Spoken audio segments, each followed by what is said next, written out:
Hello guys, so we are going to continue discussion with respect to statistics, and in this video we are going to discuss about types of ANOVA. Now already we have seen about factors, levels, you have got some understanding about the assumptions. Now specifically whenever I talk about types, there are specifically 3 types of ANOVA, and with respect to this kind of types you will definitely be getting in a problem statement, okay, which we will probably solve in the next upcoming videos. Number 1, which we specifically say as one-way ANOVA. Now in one-way ANOVA, right, with respect to the data set, you have one factor with at least 2 levels, and these levels are independent. I will show you one example so that you'll be able to understand now what does this independent basically mean. Okay. So let's consider this. Okay, let's consider a doctor. Okay, I'll give you this example. Doctor wants to test a new medication, okay, to decrease headache. So you have a headache and doctor wants to try a new medication. So what they do, they split the participants.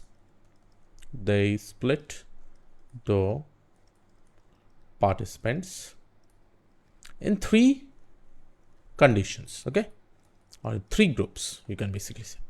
One is with 10 mg of dosage, one is with 20 mg of dosage, and one is with 30 mg of dosage. Okay, so they are definitely a new medication, but with this many number of dosage. Okay, then doctor also asked the participants. So doctor asked the participants to rate the headache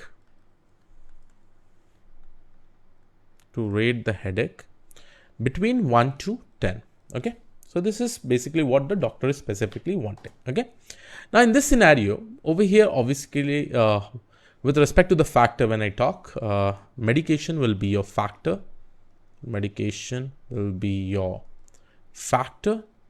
And with respect to the medication, let's say the dosage that you are probably seeing, this will basically be my levels, right? So these are my levels. This is the medication is the factor.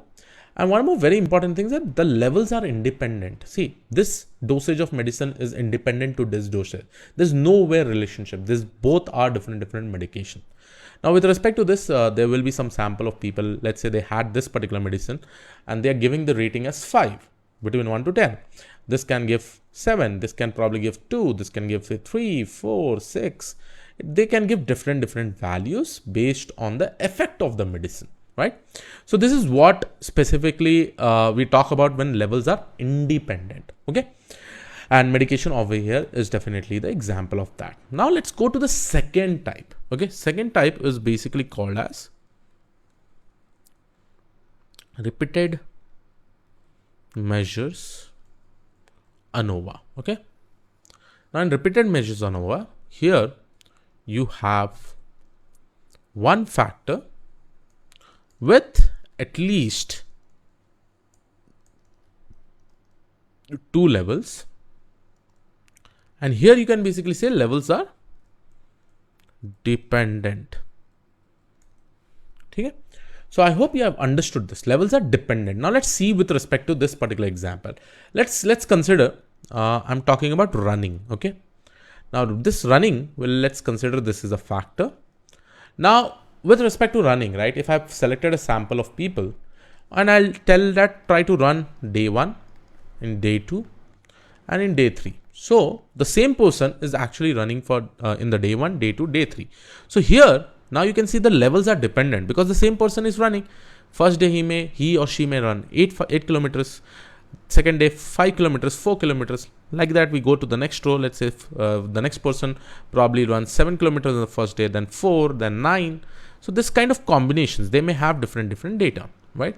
But in this case, you can see these levels that you see, right? These are my levels. These levels are dependent, right? Because day 1 Probably your performance may not improve in the day 2, it may improve in the day 3. Like this, you have some data, right? And obviously at least 2 levels are there. So here you have more than 2 levels, 2 or more than levels, right? So this is with respect to the example of repeated measures ANOVA. Now coming to the third type, okay, which is basically called as factorial ANOVA. So this kind of data sets will be available to you. Factorial ANOVA. Now in the case of factorial ANOVA, you specifically use 2 or more factors,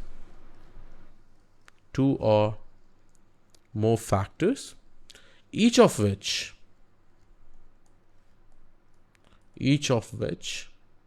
with at least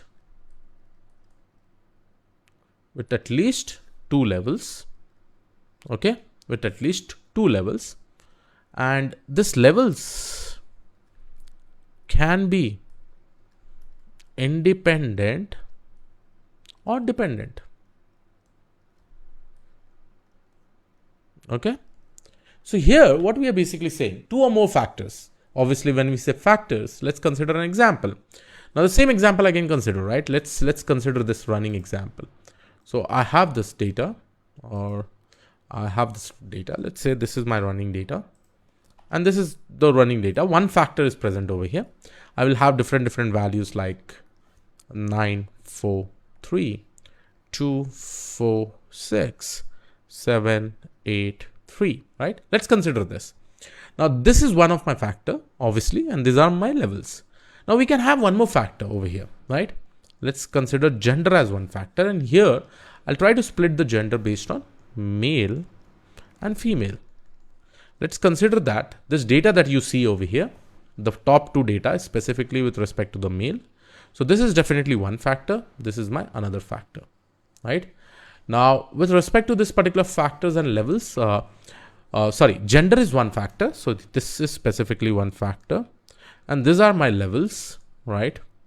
And over here running is one factor, and these are my levels, right? Day 1, day 2, day 3. So level can be independent and dependent. So here you can see that it is dependent. Here you can probably see it as independent. Male and female are completely separate entity. So 2 or more factors, obviously we have taken an example. So whenever you get this kind of data set, probably we can definitely consider it as a kind of factorial ANOVA. So I hope you got an idea about the 3 types of ANOVA. Again, a very important interview question. Whenever someone asks you with respect to that, you should be able to explain this, right? So this was it from my side. I will see you all in the next video.